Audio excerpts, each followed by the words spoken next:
اس پادری نے جو بتایا تھا دیکھ لے آ کے، تو کہا میں نے دیکھا کہ حضور کے دو کے درمیان۔ یہ میری خوش قسمتی کہ میں حضور کا امت ہوں، ساری زندگی اس کا شکریہ ادا کرتا رہوں تو حق شکر ادا۔ ہم حضور کے امتی، نبی انتظار کرتے رہے، نبی منتظر رہے۔ حضرت خلیل اللہ کی بارگاہ میں پکار رہے ہیں، ربنا وابعث فیہم رسولا، مالک رسول بھیج دے۔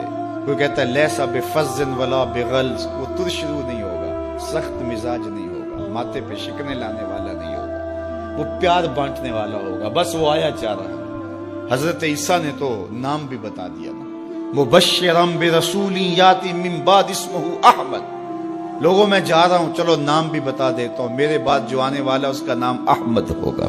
نبی انتظار کرتے رہے، 12 نبیوں نے انتظار کیا حضور کی امت میں ہونے کے لیے، تمنا کی۔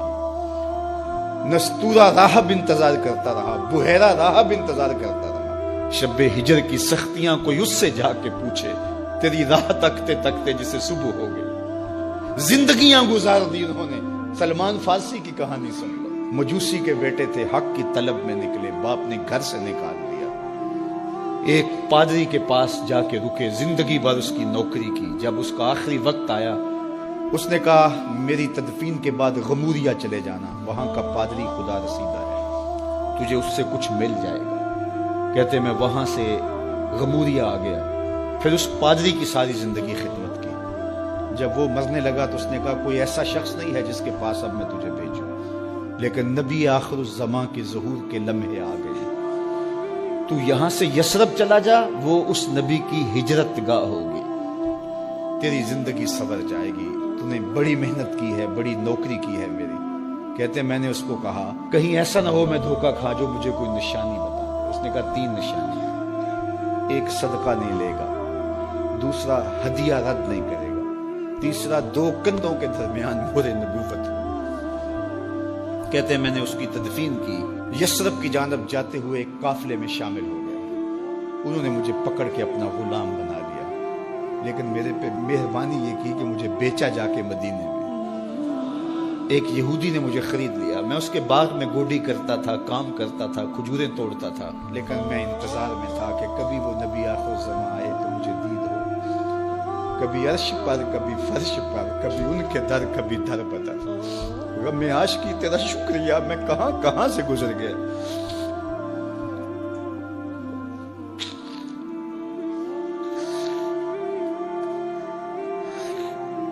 کہتے ہیں ایک دن میں اپنے باغ میں کھجوریں توڑ رہا تھا کہ ہواؤں میں مستی پیدا ہو گئی، اور ہر سمت سے طلع البدر علینا کی صدائیں گونجنے لگی۔ میں سمجھ گیا کہ وہ لمحے آ گئے، میں نے چھلانگ لگا دی اور دوڑ پڑا۔ میرے آقا نے سمجھا شاید غلام بھاگ گیا، اس نے دوڑ کے مجھے پکڑ لیا۔ میں نے اس کو کہا کہ میں نوکر تیرا ہی ہوں، لیکن دل نوکر کسی اور کا ہے، میں بھاگوں گا نہیں، مجھے جانے دے۔ میں کچھ کھجوریں لے گیا تھا صدقے کی نیت سے، جا کے حضور کو پیش کی۔ آقا کریم نے فرمایا ہم نبی صدقہ نہیں لیتے۔ کہتے ہیں نشانی ایک پوری ہو گئی، کہتے ہیں کہ میں کچھ دنوں کے بعد اور کھجوریں لے گیا، اور میری نیت ہدیہ کی تھی، میں نے پیش کی، حضور نے قبول فرما لی۔ لیکن میں بھی کہتا تھا تیسری نشانی بھی پوری ہو لے تو پھر مانوں گا، اور وہ کیا تھی؟ 2 کندھوں کے درمیان مہر نبوت۔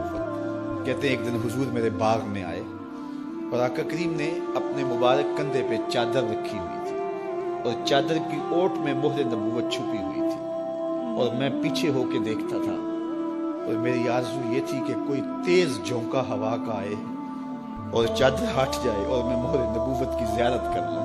حضور میرے ارادہ قلب سے آگاہ ہوئے، فَأَلْقَى إِلَيَّ رِدَاءَهُ، حضور نے چادر اتار کے میری جانب پھینکی، اور پھر ایسے رخ کر کے فرمایا انظر الی ما امرت بہ، اس پادری نے جو بتایا تھا دیکھ لے آ کے، تو کہا میں نے دیکھا کہ حضور کے دو کے درمیان۔